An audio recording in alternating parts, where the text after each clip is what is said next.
the Arabian Racehorse Podcast with Debbie Burt and Gary Capel.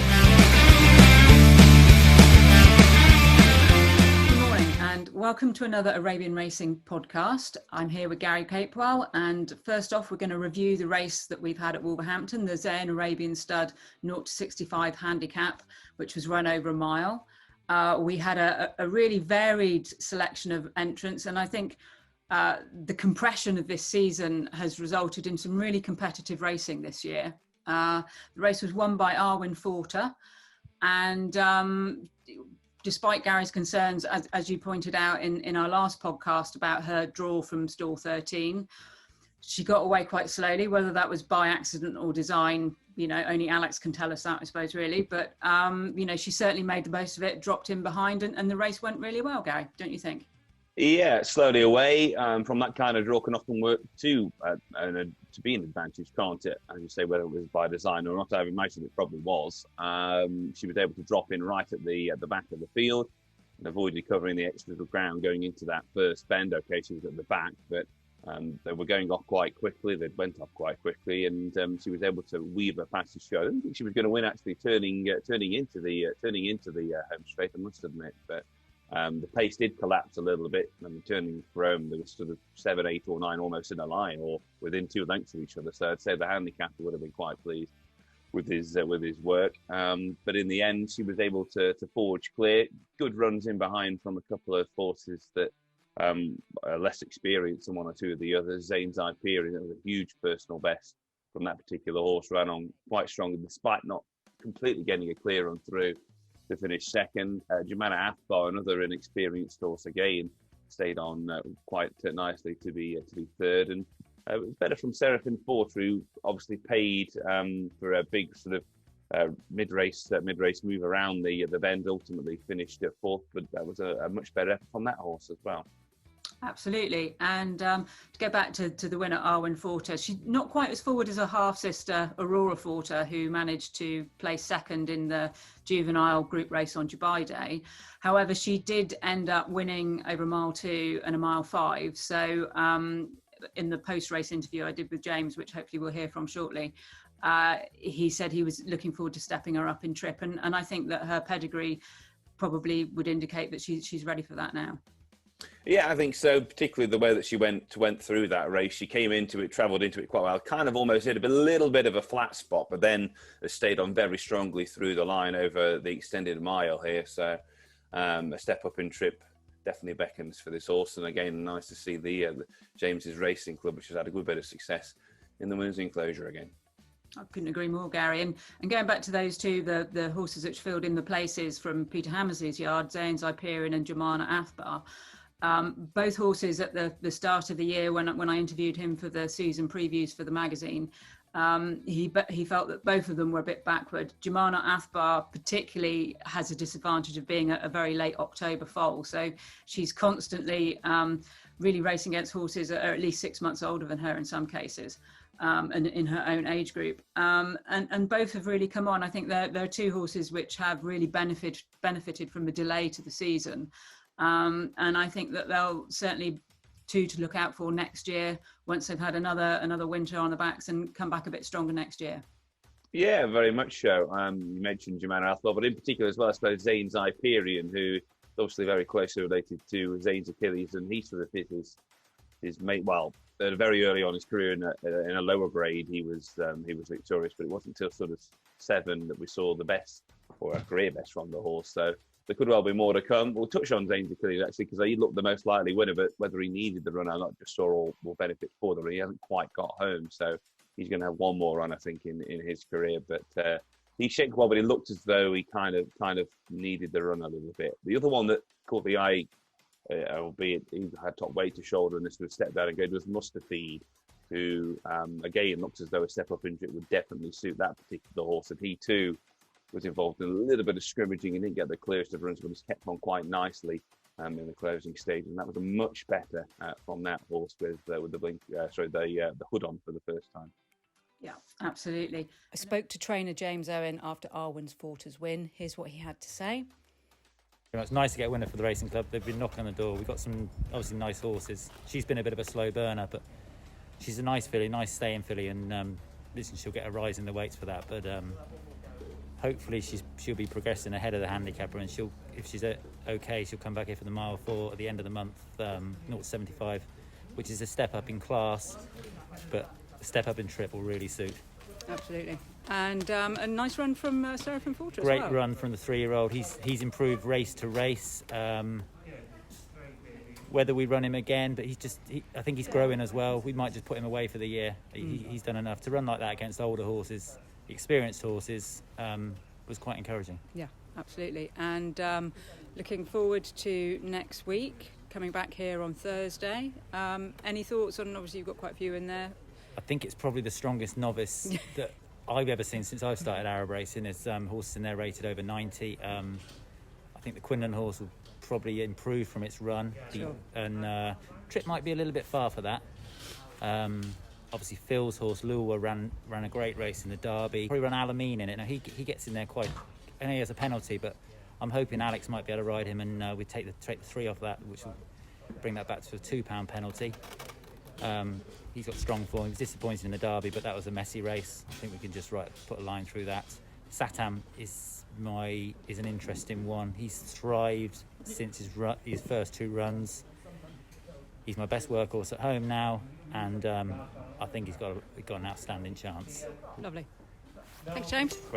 And if we now go to our next race, the forthcoming Emirates Breeders Novice Stakes, also to be run at Wolverhampton. This is over a mile, well, just short of a mile and 2 furlongs, since they've readjusted the distances at Wolverhampton. And it's a very strong novice, isn't it, at the end of the day? Strong hand, obviously, from His Highness Sheikh Hamdan, but obviously he's got a lot of horses to get out and to judge before going over to the UAE for the winter season. We've got a couple of previous winners in there in Al Shamik and Al Amin. What would you think of this car, Gary? It's quite a strong race. Yeah, very much so. We'll begin with those 2 previous winners who've obviously got penalties to carry. Al Shamik beat a few of these on his race course debut earlier on in the season. That was over 7 furlongs. He comes up in trip. I don't think that's going to be an issue for the horse, the way that he went through that race. So very much has to be respected. In these type of races, giving the weight away or the penalty away is never easy, especially for a 3-year-old. Okay, it means that he hasn't got to give as much weight away because he is a 3-year-old, but obviously, you know, he's a younger horse. So I think he's up to carrying in a normal sort of novice, he'd be up to carrying the penalty. But I think this is quite a strong novice event because of the season that we've had. We've got lots of horses that have obviously hadn't had the runs that they would have normally had at this stage of the season. So we've got lots of other lurkers in there. The other previous winner, Al Amin, obviously different headgear on him for the first time, got a tongue tie on. Alex Chadwick obviously riding particularly well at the moment, and James, champion trainer James Owen, obviously going great guns. So he will need to step up a little bit. I think he obviously finished fifth in the Derby, and perhaps a little bit better was expected. And there's no real obvious reason why he should try to give weight away. He should actually try and reverse the form with Lulwar, I didn't think. But with the yard going so well, anything that James sends out at the moment has to be respected. Absolutely. And if we just go on to really the race which features those 2 horses, and also another one of James's runners, Satam, back to the Derby. I mean, Luwa, considering she was making her debut, you know, it was a very professional performance. You know, she raced prominently, and when the pace picked up, she was the only one that actually, although she didn't go with the 2 who pulled clear, she still had more in the tank than the other 2 in Satam and Al Amin. But then obviously Satam did have his excuses, having only just made his debut a week before. So, you know, he'll come into this a fresher horse, and it would be nice to see an improved performance from him, which he looks like he might be capable of. Yeah, very much so. He was quite eye-catching on his race course debut, wasn't he, when he finished second behind Al Shamik. Obviously, it was just a 7-day turnaround before he ran in the Derby. Ideally, would have preferred, you know, a bit more of a gap between that first to second run, but he acquitted himself well. Again, it was some good prize money picked up for the racing club. He's obviously had, you know, a long time now, the best part of 6 weeks to get over that, and you know, I'm sure James has got him ready to rock and roll in. As I say, what is an open race? I mean, I've tipped Lulwar. Obviously, she was third in the Derby on her day. But as you point out, she went through the race very professionally. She was the only one that really looked like giving the two French runners a little bit of a race. Perhaps that lack of inexperience maybe just told in the closing stages. I mean, it's tough for any horse to make their debut in the Derby, but I like the way that she went through the race, and she's had a bit of time as well to get over that race, and granted normal sort of improvement.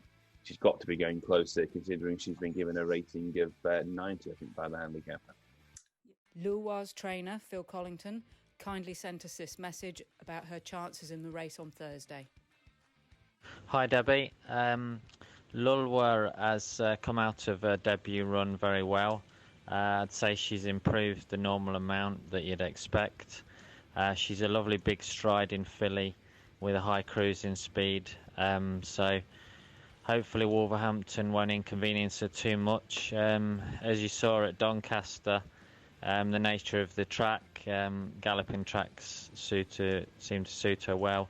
And I think when we see her back on the turf, you'll see more again from her.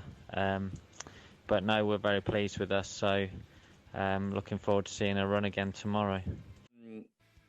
The newcomer Al Mutasalet, one of James Owen's horses, who's nicely bred, interesting to see how he gets on. And two other Phil Collington trained runners who I think are going to be suited by this step up in trip, G1 and Jamarat, right down at the bottom there. Both those two have shaped in their 3 runs between them respectively today, as though they're going to be capable of winning a race or two. G1 is the one that interests me slightly more of that pair. I think the step up in trip is definitely going to help this horse with the visor on for the first time. He's been 5th and 4th in both his starts thus far here, and I think the step up in trip is bound to suit him. But as far as novice races go, we've got 9, and we've got a fairly strong 9, I think it's fair to say, and it's a fascinating race. Couldn't agree more, Gary. And we're having a little bit of a break. We've had quite a few races, almost sort of not exactly back to back, but we've been kept busy recently with the racing, and we'll have a break now to the end of the month when we'll be back at Wolverhampton for the Royal Cavalry of Oman Handicap Stakes. Will be run over a mile and 4 furlongs, and that's a 0 to 75. So we might be seeing a few of these again in that race. Yeah, I think so.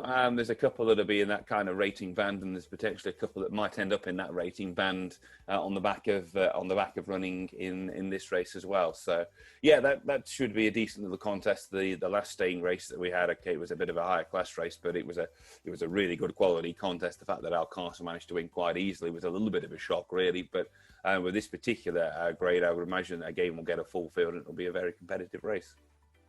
Absolutely. Well, that's something to look forward to in the future. And have you got a busy weekend ahead, Gary? Yeah, working all this weekend. Off today. So looking forward to catching up on ironing and washing and all sorts of other bits and bobs. But yeah, back in the studio Friday, Saturday, Sunday. Okay, that's super. I'll also have a busy weekend. I'll be off to Cheltenham for the first jumps meeting of the year. So hopefully it stays reasonably dry. I see the forecast is a bit patchy. But I'll have had plenty of time to warm up with the camera at Wolverhampton on the Thursday. So thank you very much, Gary, and we'll look forward to speaking with you again shortly. Thank you. Bye-bye.